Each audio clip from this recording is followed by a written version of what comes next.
Dans ce didacticiel, nous allons regarder plus en détail les outils de recadrage de panorama proposés dans Autopano. On remarque que nos images ont été correctement assemblées et que les perspectives sont satisfaisantes. Cependant, l'assemblage tel qu'il est n'est pas directement utilisable. Il nous faut le recadrer.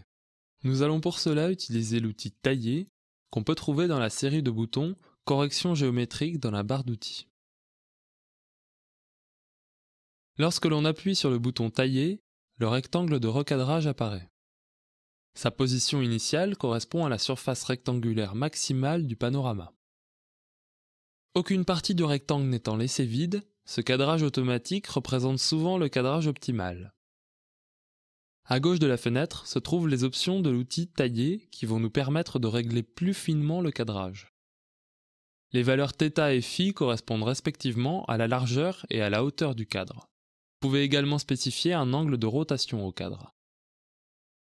Le bouton Sphère complète permet de recadrer le panorama dans le cas où il ferait partie d'un panorama sphérique complet, comme dans une visite virtuelle par exemple. La fenêtre Ratio permet de fixer un ratio au cadrage, ce qui peut être utile en vue d'une impression ou de la réalisation d'une série d'images au ratio identique.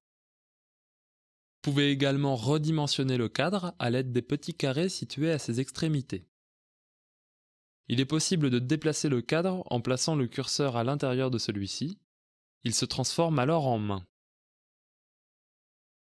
Si vous placez le curseur à l'extérieur du cadre, il se transforme en flèche et vous permet d'effectuer une rotation du cadre.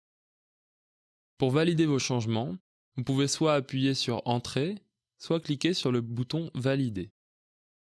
Il existe un autre outil de recadrage dans Autopano, l'outil Auto-ajustement. Celui-ci applique l'effet inverse de l'outil Tailler.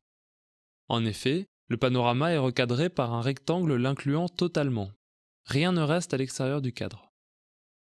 Tant que ce bouton reste enfoncé, tout ce qui figure sur le panorama reste entièrement visible, quelles que soient les modifications apportées.